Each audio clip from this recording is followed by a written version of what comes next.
Bienvenue sur la série d'Enkmal. Épisode numéro 9, film numéro 10. Lors du dernier épisode, vous avez découvert un personnage, un lieutenant dragon. Et ensemble, nous avons également découvert, dans la cour du château de Romont, dans la Glane, une cassette qui contient de la correspondance.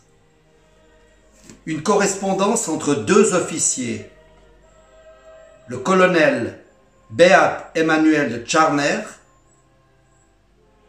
ancien gouverneur du gouvernement ou du bailliage d'Aigle, ou des Quatre Mandements, qui était à l'époque, en 1700 jusqu'en 1798, sous la tutelle bernoise.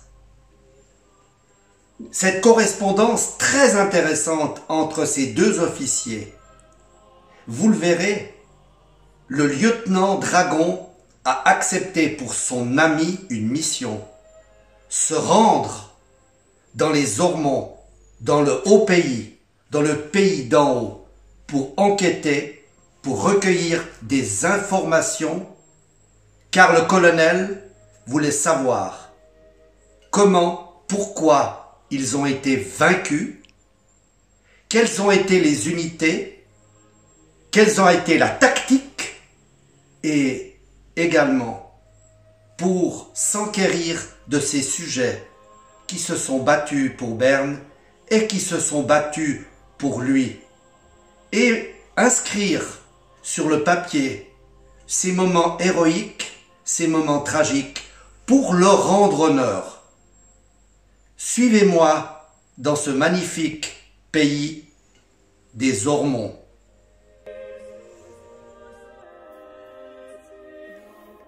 Cher colonel Tscharner, depuis notre rencontre à Berne et l'acceptation de votre mission, voilà mon premier compte-rendu que je vous livre sous forme de rapport circonstancié.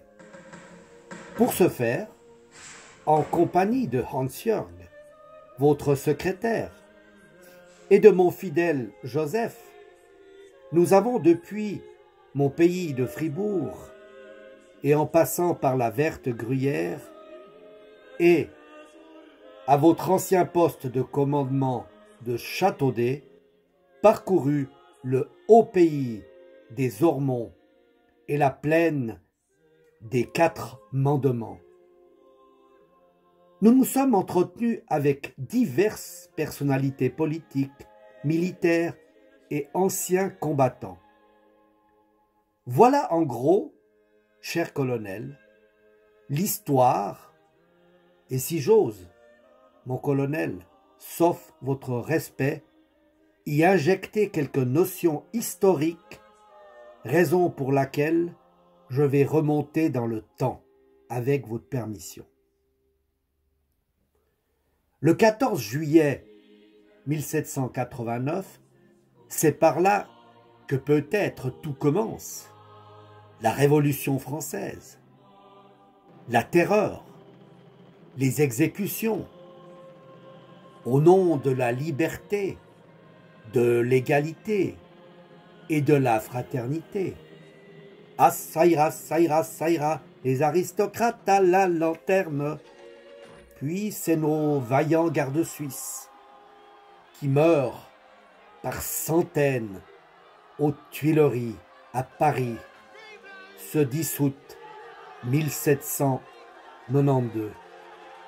Et enfin, en septembre, la tragédie, l'exécution, le massacre des 156 prisonniers militaires de nos nobles régiments et enfin l'exécution du commandant Charles-Joseph Antoine Léger Bachmann de Neffels le 3 septembre. Malheureusement, sourd à ce bouleversement politique et à cette terreur et impérialisme révolutionnaire français, notre confédération des 13 cantons est restée amorphe.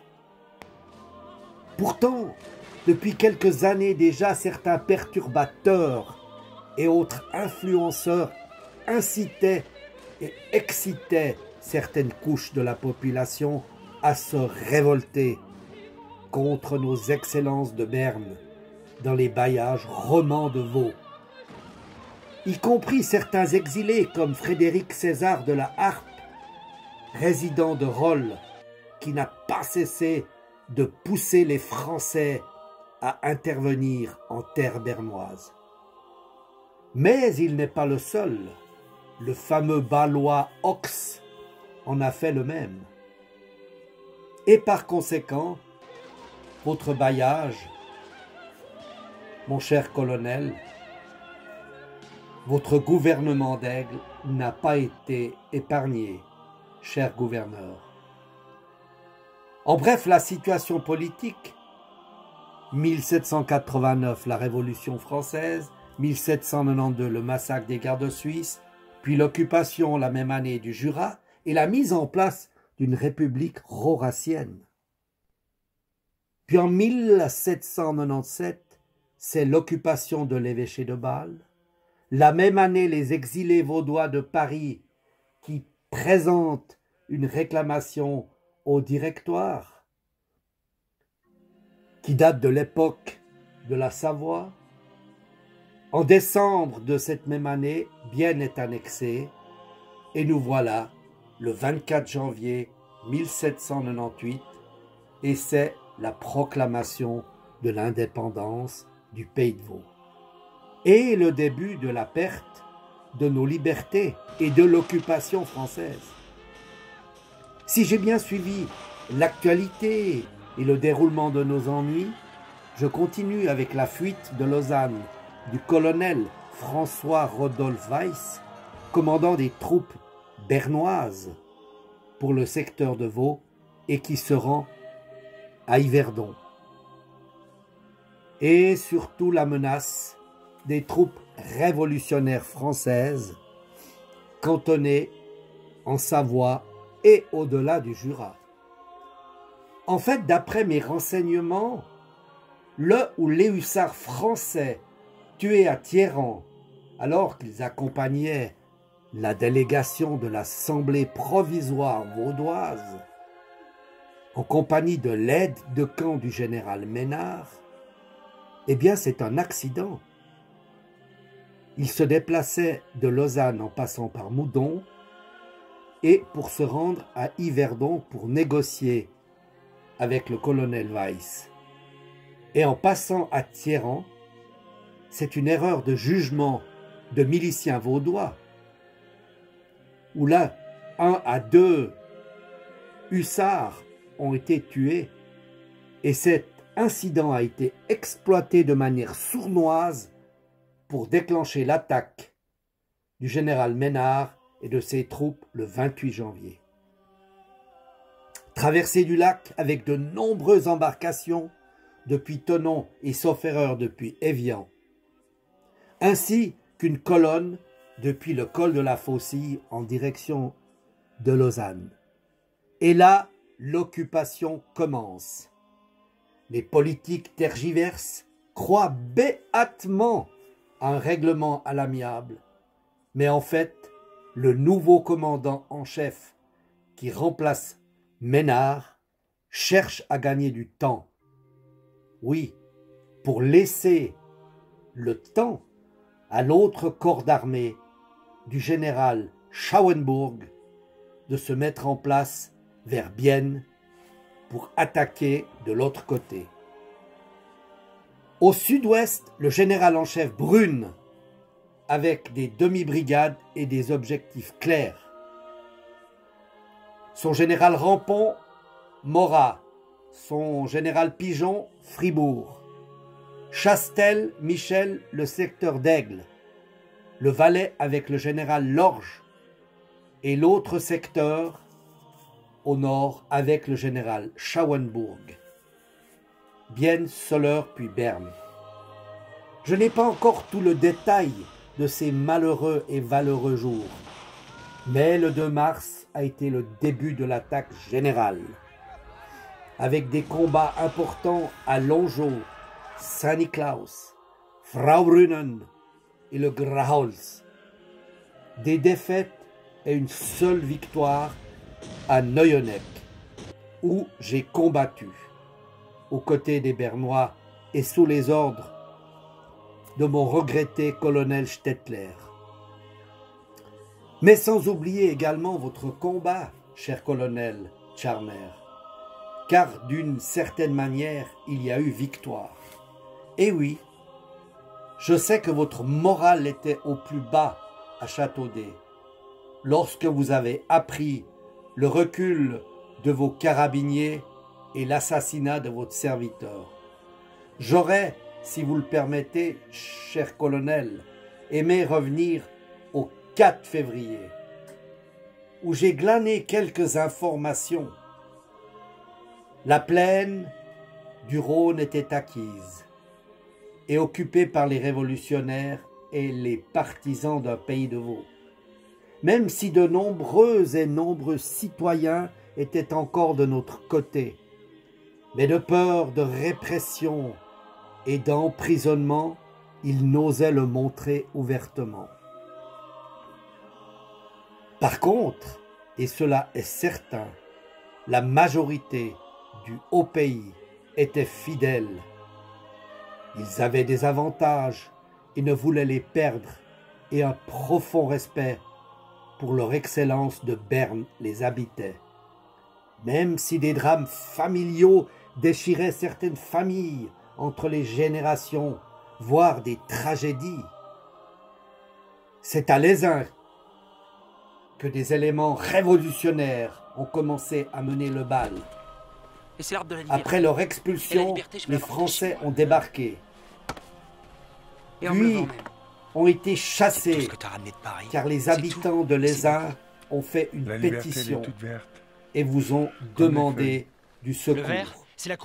En effet, ces éléments perturbateurs chassés, les Français sont venus renforcer, et grâce à votre intervention, eh bien, cela a fait la différence. En effet, un certain révolutionnaire très virulent, le sieur Barrault, terrorisait les habitants et les menaçait. Oui, alors il m'aurait pas connu. Ah, elle est belle, la fraternité. Toi, tu fais bien d'être du bon côté. Grâce à vos ordres, Vous avez vu? Chablais, que vous aviez fraîchement nommé colonel, et à l'aide des habitants, ils expulsent les Français et les perturbateurs.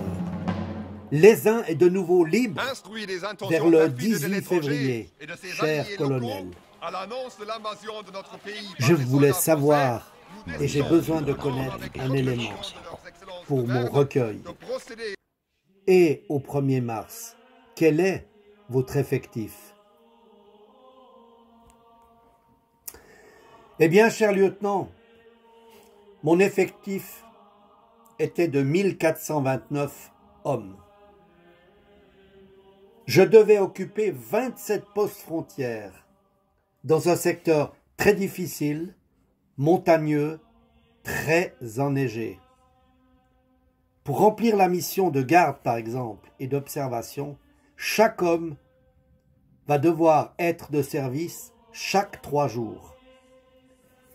J'avais réclamé au Conseil de guerre de Berne de l'aide, et en particulier 2 canons de gros calibre, de la munition entre 10 000 et 20 000 cartouches et une centaine de piques pour les femmes. En effet, de nombreuses femmes réclament à corps et à cri des armes. Un exemple, la fameuse tante de Berne, la Suzanne Nicolier d'Ormont-Dessus, la tante bernoise, qui a habité Berne et est très fortement attachée à nos valeurs. J'ai appris d'ailleurs, par le commandant de compagnie Molien, qu'elle avait revêtu l'uniforme de son beau-frère, Moïse Pernet, fils de Moïse Pernet, officier baïval de ses excellences de Berne. Elle a fidèlement monté la garde au lieu dit vers l'église. Succinctement, je peux vous expliquer la tactique et les emplacements, mon cher lieutenant.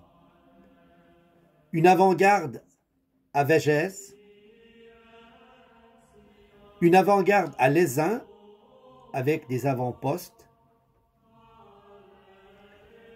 C'est les capitaines Kupfer et Vaudreau qui conduisaient ce secteur ouest. La mission consistait à surveiller et garder le passage le long de la Grande Eau et le sentier d'Yvonne-Corberrier.